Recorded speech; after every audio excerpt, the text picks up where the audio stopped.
ትንሿና ኢዙ እንግዲህ አልጋ ላይ ተያዙ ማለት ነው። የኢዙ እናት አበደች። ህልም አይቻለሁ ልጅቷ እርጉዝ ነች ብላ አረፈችው ማለት ነው። እንግዲህ ጆሲና መቅዲም ተፋጠጡ።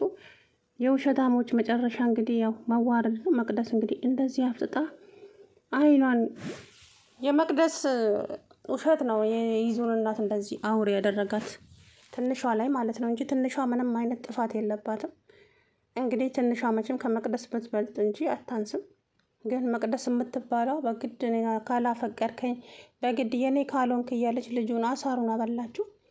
ጭራሽ ሰው ላከችባት እንዲደፍረ ማለት ነው። ደፍሮ ያው ፎቶ አንስቶ ለእሷ እንዲልክላት በዛ በቪዲዮ ደግሞ ትንሿን ለማሸማቀቅ ነበረ ሀሳቧ። ነገር ግን ልጁ ያንን የሚያደርግ ህሊና ስለሌለው ሄዶ ለጓደኞቹ ነገረ። ሪከርድ አድርጓት ነበረ ሁሉንም ነገር ሄዶ ለጓደኞቹ ለና ሀቤል ሲናገር አቤል እች ምን አይነት አውሬ ናት? ከዚች ነበር እንደ እኔ ፍቅር ያዘኝ። ቆይ እንዴት ምን አይነት ክፉ ሴት ናት? እችማ እሷን እንደዚህ ያደረገች እኔንም የሆነ ነገር ታደርገኛለች። ሲጀመር እኔ ነኝ ማፈቅራት እንጂ እሷ አታፈቅረኝም። እሷ የምታፈቅረው ኢዙን ነው። ኢዙ ደግሞ በጭራሽ የእሷ ሊሆን አይችልም እያለ እንግዲህ አቤል ከዛ በኋላ እሷ ቆይ ከዚህ በፊት እኮ እወድሻለሁ ያለ አንቺ መኖር አልችልም ብለኸኝ ነበር፣ ግን ውሸታም ነህ። እኔ በጭራሽ እንደዚህ አላልኩሽም። ደግሞ አንቺን ምን እንዳንቺ አውሬ ልታደርግኝ ነው እንዴ? በፍጹም እኔ እንደዚህ አላልኩም፣ ባለጌም አይደለሁም። ከዛ በኋላ አብዬ ግን ምን አይነት አስተዋይ ሰው እንደሆኑ ነው የተረዳሁትና አረ ተረጋጊ ተረጋጊ እንጂ ምን እየሆንሽ ነው ቢላትም የይዙን እናት ተው እንጂ አብዬ፣ አረ አንቺ ወረፊ እንዴ የሚባል ነገርና የማይባል ነገር እኮ አለ፣ ለይተሽ ወቂ እንጂ ምን እየሆንሽ ነው ቢላትም በጭራሽ ዝም አይደለም። ልጄማ ሲበላሽ ዝም ይችል ልጅቷ ልጄን ታበላሽብኛለች። ደግሞ እሱ ምንድን ነው የሚሆነው? ወንድ ልጅ እኮ ነው። አሁን እቺ አንድ ፍሬ ልጅ ምን አንድ ፍሬ ነው ያልካት? እቺ አንድ ፍሬ ልጅ አይደለችም። አረቺ ሴትዮ ምን አይነት ሰይጣን ነው የጋለባት ዛሬ? እንደው ምን ጉድ ናት እያለች አረግዬም አረግ ደግሞ የትንሿ ጠበቃ ናት። ግን አልትችላትም። ሴትዮዋ ምላሰኛ ናት። እቺ የይዙ እናት ይዙ ራሱ ያው እናቱን ለመናገር በጣም እያፈረና እየከበደው ነው።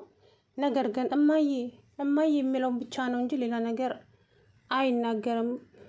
ከዛም ይዞ እባክህን እኔ ይቅርብኝ፣ ሁሉም ነገር ይቅርብኝና አንደኛ ወይ ከዚህ ቤት መውጣት፣ ሌላ ቦታ ሰው ማየኝ ቦታ ሄጄ ተቀጥሬ እሰራለሁኝ። በቃ እድሌ አንዴ ተንከራተች ብሎኝ የፈጠረኝ ሰው ስለሆንኩኝ ስትለው በፍጹም እኔ ሞቼ ካልሆነ በስተቀር አንቺ ከዚህ ቤት ወጣሽ የትም አትሄጂም። ስለዚህ መውጣት ካለባቸው እነሱ ይወጣሉ። ሁሉንም ነገር ደግሞ ለእኔ ታይዋላታው ይዞ በእኔ ምክንያት ከእናት ጋር እንድትጣላ አልፈልግም። እናት አታያትም እንዴ? ጭራሽ እኮ የአንገት ሀብሉን እራሷ አንስታ ቦርሳ ውስጥ አስቀምጣ ነው። ከዛች ከመቅደስ ጋራ ኃይለኛ እንትን ጓደኛ ናቸው። ስለዚህ ከእሷ ጋር መሳጥረው ነው እንጂ እኔ በፍጹም እንደዚህ አላደርግም። አሁን ገብቶኛል ሁሉም ነገር። ባለፈም የጽናትን የጋብቻ ቀለበቷን ከእሷ ክላስ አንስታ ነው እሷ ቦርሳ ውስጥ ያስቀመጠችው። አሁን ነው ነገሮቹ ሁሉ የገቡኝ። እኔ ሌባ ለማስበልና እኔ ለማሸማቀቅ ነው ያደረገችው። ጽናትም ከዛ በኋላ ነው እኔን የጠመደችኝና ከዛ ቤት ያባረረችኝ። ከዛ በኋላ ምንም እኔ እኮ የዛ ጊዜ ተናግሬያለሁ፣ ነግሬሽ ነበረ ቀለበቱ የጠፋ ቀን መቅደስ ናት እንደዚህ ያደረገችው ብዬ ስነግርሽ አንቺ መቅደስ እንደዚህ አታደርግም ብለሻልሽኝ። እኔ የእሷን ስራ መች አጣሁትና ከዚህ በፊት ምን እንዳደረገችሽ ታውቂያለሽ አይደለ? ለስላሳ ውስጥ ቆማ መንገድ ላይ መድኃኒት ስትጨምርበት አይቻለሁ። ያንን መድኃኒትም አንቺ ጠጣሽው። ነገር ግን አንቺ ጠጣሽ፣ ሰማይ ምድሩ ሲዞርብሽ እኔ መጥቼ ተሸክሜ ይዤሽ ሄድኩኝ። አየሽ፣ ይሄ ሁሉ ያደረገችሽ እቺ ጓደኛዬ አትበያት፣ ጠላትሽ ናት። በፍጹም እሷ ልጅ ጓደኛሽ ልትሆን አትችልም። እባክሽን ትንሿ ንቂ እንጂ ምን እየሆንሽ ነው? ልጅቷ በጣም መጥፎና በቃ ሴታን የተጸናወታት ልጅ ናት። ከእሷ ራቂ። እኔ መቼ ፈልጊያት ሄድኩኝ? ይዞ እራሷን አትፈልጋኝ የምትመጣው ወይም ቤት ልቀይረ እንዴ? በፍጹም እኔ እሷን ከዚህ ቤት በምን እንደማስቀር እኔ ራሴ አውቃለሁ። እስካሁንም በጸባይ ይዣታለሁ፣ ግን እምቢ አለች።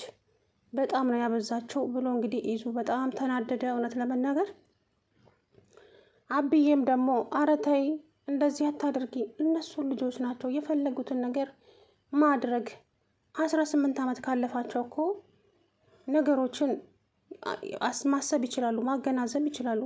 የአንቺ ጣልቃ ገብነት አያስፈልግም። ኧረ እባክሽን አባዬ ተረጋጊ ቢላትም በፍጹም አልረጋጋም እያለች እንግዲህ ያዙ ይልቀቁኛለች። ይዙም ምን ላድርግ እናቴ ናት ክፉ ቃል እንዳልናገር እንዴት ምን ልበላት እያለ ተጨነቀ። ጆሲም ደግሞ እንግዲህ 24 ሰዓት ሙሉ ትንሿ ጋር እየተመላለሰ ትንሿን ሰላም ነስቷታል። እሱ ደግሞ ምንም የማይረባ ሞኛ ሞኝ ነገር እሷንም ሰላም እየነሳት ነው። ይዙ ደግሞ ስራ አለው። ምክንያቱም ትንሿን ሲጠብቃት አይውልም። ትንሿ እንደምታያት ነች። አንዳንዴ ዝም ስንል ሞኝ የምንመስላቸው ሰዎች አሉ። ግን ሰዎች ዝም የሚሉት ነገሮችን ለማሳለፍና ቀን እስኪያልፍ አንገት የሚደፉ ሰዎች ናቸው። ግን እንደዛ ሞኝ አድርገው ነው የሚቆጥሯቸውና ትንሿ አሁን እንደዛ ናት። ሞኝ ግን አይደለችም።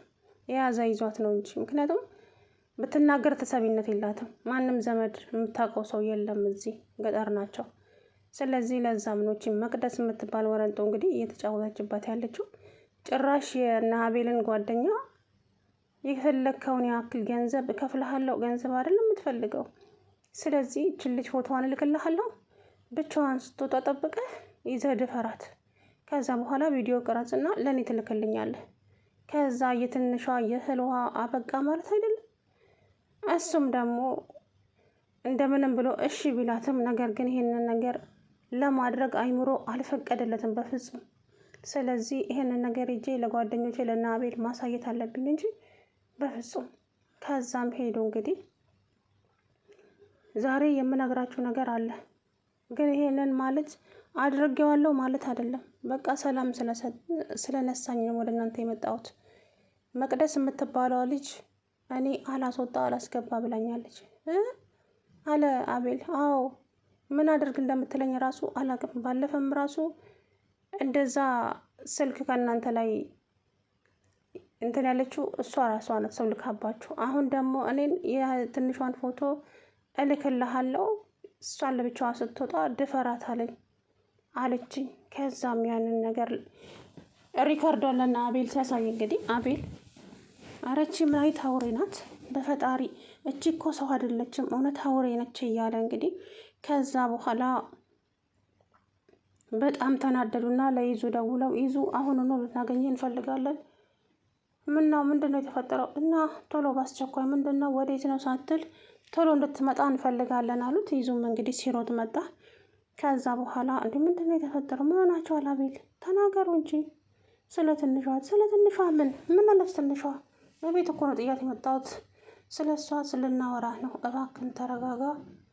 ከዛ በኋላ አቤል ተረጋጋ። ማነው ይዙ ተረጋጋና ማዳመጥ ጀመረ። እኮ ተናገሩ ምንድን ነው ሲል ይኸውልህ ይዙ አሁን የምንነግር ነገር ያንተን ትዕግስት ይፈልጋል። ስለዚህ ተረጋግተህ አዳምጥ። ይሄንን ቪዲዮ ብለው አሳዩት። ምንድን ነው እሱ? ምንድን ነው እንዴ? መቅደስ ይሄንን ልጅ አላስወጣ አላስገባ ብላለች። ለምን? ትንሿን ያዘና ድፈራት። ምን?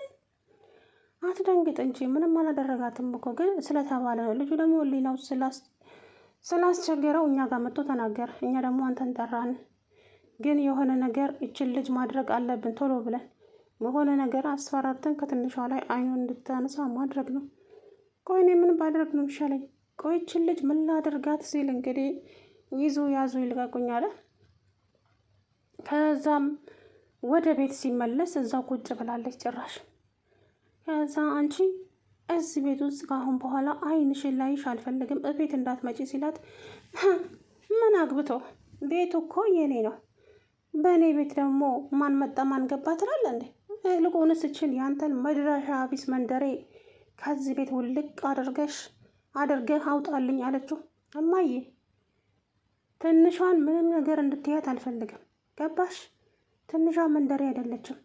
ስለዚህ ካሁን በኋላ እሷን መጥፎ ቃል ወይም እሷን የሚያስከፋን ቃል ስትናገሪ እንዳልሰማሽ እማዬ፣ የመጨረሻ መሮኛል ከአንቺ ጋር ጭቅጭቅ። ልጅቷ ምንድን ነው ያደረገችሽ? እስኪ ንገሪኝ። ቆይ ያደረገችሽ ምንድን ነው? ስራዋን እየሰራች አይደለም እንዴ? ኧረ እማዬ እባክሽን ፈጣሪ ፍሬ፣ ምን እያደረግሽ እንደሆነ እንኳ ይታወቅሻል እንዴ? ምንም ላደርግ ግን እሷ ልጅ እዚህ ቤት ውስጥ ማየት አልፈለገም አለች።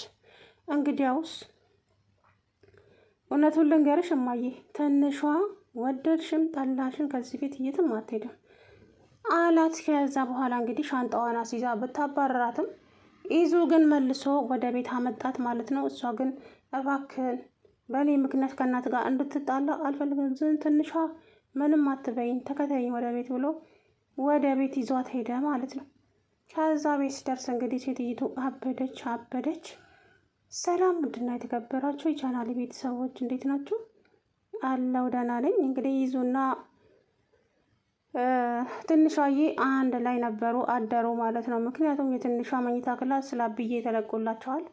አብዬ ደግሞ የኔ ምስኪን ለኔ ብላ ፍራሿን ለቃ ነው አደለ እዚህ የምትንከራትተው፣ እኔ ልንከራተት የኔ ልጅ እያሉ አብዬ ጥሩ አዛኝ የገጠር ሰው ናቸውና፣ ግን እቺ ደግሞ ምን አይነት እናት እንደሆነች አላውቅም። በፈጣሪ ስም ጭካኔ ይሁን ብልግና ይሁን የይዙ እናት ግን የምትናገራቸው ቃላቶች በጣም ነው ሰዎችን የሚያሳመሙትና እንግዲህ ይዙ በጣም